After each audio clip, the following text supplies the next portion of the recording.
Whoa, we were back for some Dokkan Battle, and I saw this like everyone else at, you know, 3 a.m. or whatever this was posted, and went, huh, that's weird. And while I'm still kind of, just one great thing about having another game you're really into, like Bleach Soul Residence, is that when Bull happens in Dokkan, I can kind of just go, well, guess I'm playing, on the 20th, the RoF Blues EZA, I believe. And on the 20th in, Bleach Soul Residence, we get best unit in the game, Nelel, right? So overall, I'm kind of looking at this going, well, I guess it is what it is. I'll be playing Bleach Soul Residence like usual. But yeah, I saw these details and I went, huh, that just doesn't seem right, does it? Not really the staggering update you'd think, almost like it confirms what a lot of us have been suspecting, which is something in that office smells like shit. Whether they're behind, my personal suspicion is that the reveal of the Moro arc returning has caught them completely off guard. The return of the Beerus saga has caught them completely off guard, this remake. I think that while they may have known something or other, these characters, as they've said before, are typically planned a year in advance.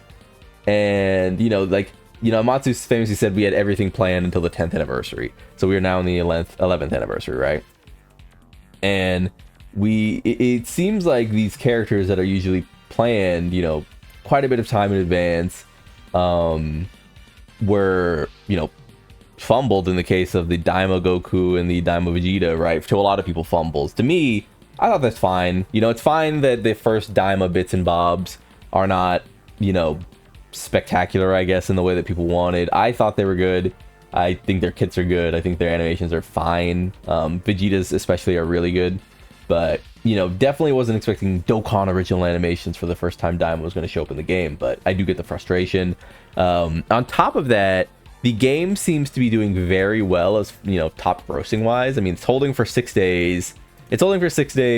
Before that, it was holding for 5 days during part 1. So, again, it's not as though they're being, quote unquote, punished for this happening just at all. You can look at the upcoming contents, and while this could be something, Reign Victorious against Formidable Foes, we've seen in previous times that these supposedly ultra challenging extreme difficulty events that they talk about don't end up being as interesting as we might want. We have Rivals Unite in Dokkan, which is a scuzzy Twitter campaign used to boost engagement artificially, which I hate when they do these. I'm not even doing it this year. I have completely opted out. Not because I don't need the stones. Like I said, it's not like I don't, I'm mostly free to play when it comes to Dokkan Battle. Sometimes I purchase the monthly pack, sometimes I don't for months at a time, but these 30 stones mean something to me, but I'm just still not doing it. You can't go on my Twitter and see any type of Rivals Unite in Dokkan. I'm just I'm not doing it. I don't know. I remember looking into this Selector shop and going who do I even pick? All of these characters are useless. There was nothing there for me this time around. Usually we can at least expect one of the characters in this batch to Super EZA, thus boosting the potential of the Select Dragonstone, but I feel like it didn't even this time. We've gotten special battles which haven't amounted to much. I mean, I think these fights are fine, but I am on record, and you can hold me to this, power creep the fucking game. The game sucks when it's not being power creeped. There's nothing to do when it's not being power creeped. Content, it does come down to character releases and EZAs, sure. But unlike Truth, I think, I am much more heavy-handed. It is only EZAs are only content if we've already got an interesting fight out. We don't. The fights are old. It's old. We need new fights. The fights are old. They're old. They're old fights. We need new ones. We need Powercreep. We need the 11th anniversary characters to be top 4 in the game. All 4 of them. You know? We need the fights to reflect that, like, this is the 11th anniversary. This is the anniversary. None of the characters that have released in recent times have inspired me. You know what I mean? Like, I don't know. And again, I don't think they're bad. I don't think they're even like so underwhelming, but it does interest me that my opinion on Dokkan Battle is, if you're not releasing characters to take on new hard fights, then what the fuck are we doing? Whereas a lot of people are like, oh, you know, they shouldn't do that because, you know, you don't want power creep to go too fast. And it's like, what the fuck else is there in Dokkan Battle? Genuinely, what else is there in Dokkan Battle but power creep? Just fucking power creep the game. Stop playing around. Like, why are we doing this? Why do we always have this conversation where people don't understand that if you don't want power creep, you inherently want the game to be fucking boring? Because they don't know how to do anything but power creep. We've seen this. They don't know how to make new and challenging events that are just so unique. They don't really know how to do that. Let's go into the challenge events and see when is the last time I felt that. Let's see. None of these. I would say that the ultimate red zone here is nothing. Oh, artificial life forms. This is just raw power creep. I don't really think these are like super unique fights. I think the Gamma 1 and Gamma 2 fight is by far the most interesting if we're talking about a purely mechanics fight. The rest of them are literally just numbers creep. So, not there. Daima Edition Red Zone, number creep. Let's keep going. Any one of these, like, particularly interesting? You know, here we go. We got one good fight here. Gohan and Goten and Trunks introduced this style. I think this is a good fight. And we're going to go to another fight, which I think is pretty good. So, as we continue to go down, we get this global special battle. Inarguably, I would say that the Rose and Zamasu fight is good. I don't have any ill will against this fight. I think it is just a good fight that they made. But we continue on. You guys like Million Arena? Is that good? Is that a good fight? Battle Hardened Formidable Foes was good. That came in the 10th anniversary. So we are a year away from this fight. So we have pinned down what, 3 big events so far? 4 in like a year's time. I don't think the Goku story and Vegeta story fights were particularly good. Here we are. Here is the last time I was like, wow. Goku and Frieza, which was, what was it? It was 9th year Tanabata, I want to say. Maybe, you know, correct me if I'm wrong if you're hearing this. Of course, like, it's fine. This is one of the best fights they've ever made. Every phase in this is meaningful. We have gold. I know people were like, oh, I don't know why they have the Golden Frieza and Ultimate Gohan phase. It's to tax your turn limit. It's really smart. It's a smart fight. Taxes your turn limit. You're not going to die to this turn, but it taxes your turn limit. By taxing your turn limit, you have a bunch of characters who were released at the time who all get weaker once 4 turns are gone, 5 turns are gone, 6 turns are gone. So just a fight completely designed to tax turn limit. Android 17 comes out and, you know, locks a character. And at the time, this was deadly, right? This was deadly. So characters needed to watch out for this fight. Golden Frieza and Android 17 come out, disables evasion. You know what I mean? Can you know, super wherever as well.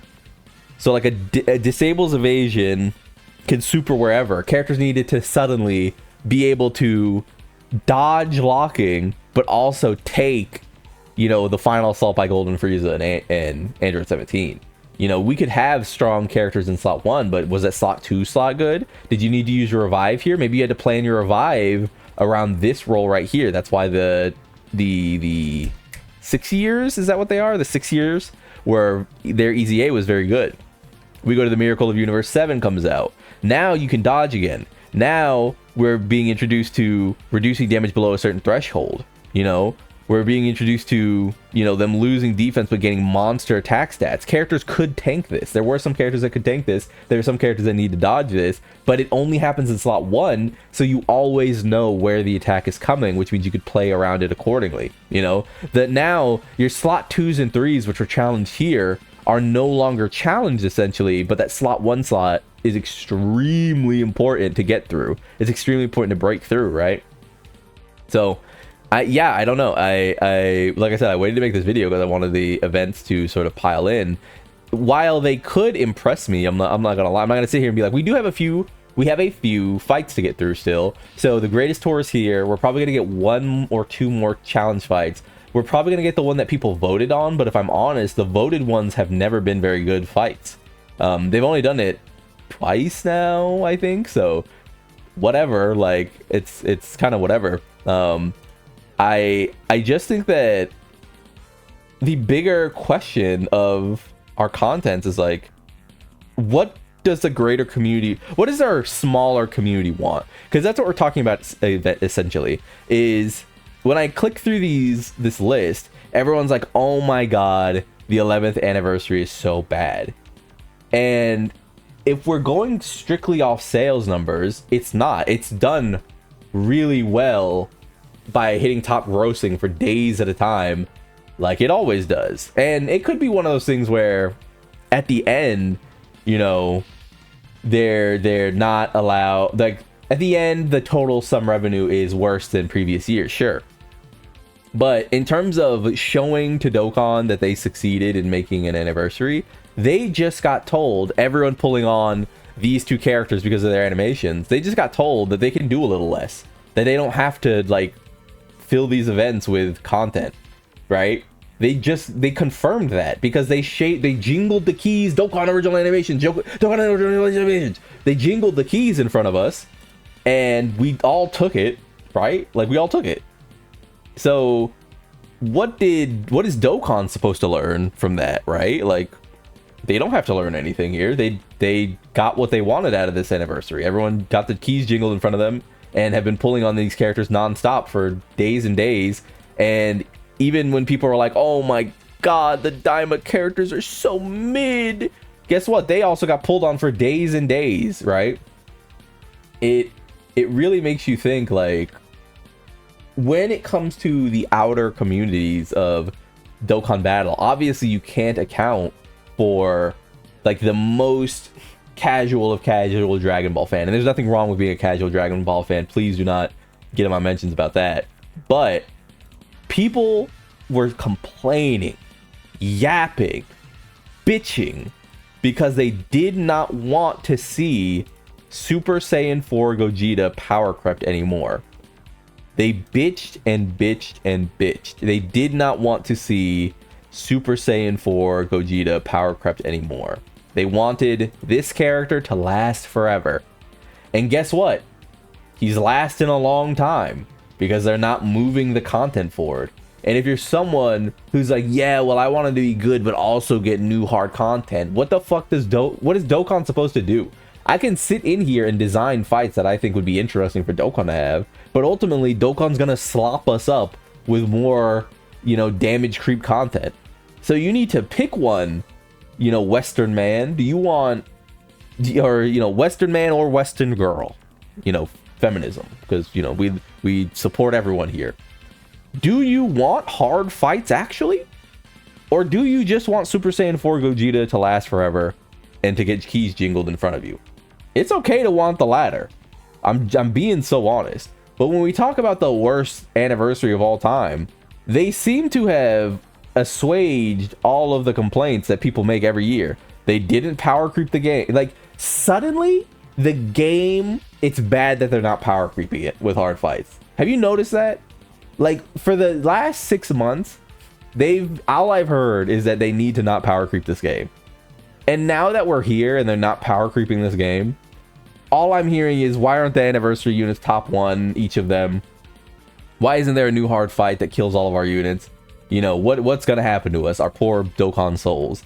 And it's like, you wanted this. Eat the cake that you asked for. You built the sandwich, bitch. Like, what is that? What are we doing? I'm the person who is like, power creep the game, please. I'm the person who's like, please just power creep the characters. I think it's good. I think it's good when you power creep the characters in Dokkan Battle. Because otherwise Dokkan Battle has no meat. There's no meat on these bones. We need them to make power crept content, or there's no meat on these bones. I don't need to hear Nanogenics talking about they need to crunch the numbers. I don't care. I don't give a shit what your favorite YouTuber says. There's no meat here. Power creep the game, please. Please. Because guess what? If you don't want them to power creep the game, and you want this mythical hard fight that Dokkan Battle seems incapable of making, then you better take your fucking keys and slop that shit up, man. Take your animations and slop that shit up. That said, that sort of mentality is why I've been having a pretty okay time during the 11th anniversary. I'm definitely not as opinionated or feel as strongly as a lot of people do, where they're like, oh my god, it's the worst ever. Because I know what Dokkan is, you know? I'm just confused why everyone else is confused. Like, I'm not gonna lie, part of me kind of doesn't want more Easy A's just so I can go, so I can go fight Bio Broly again? I believe that Easy A's and all these characters should come out to match the content, right? Like, I don't need more Easy A's so I can beat Bio Broly, who I can already beat, who I can beat Gamma 1 and 2, who I can already beat, so I can beat Cell Max, who I can already easily fucking beat. You want me to get 5 more characters so I can beat the stages that I can easily beat with characters that are 6 months old, 8 months old, a year old?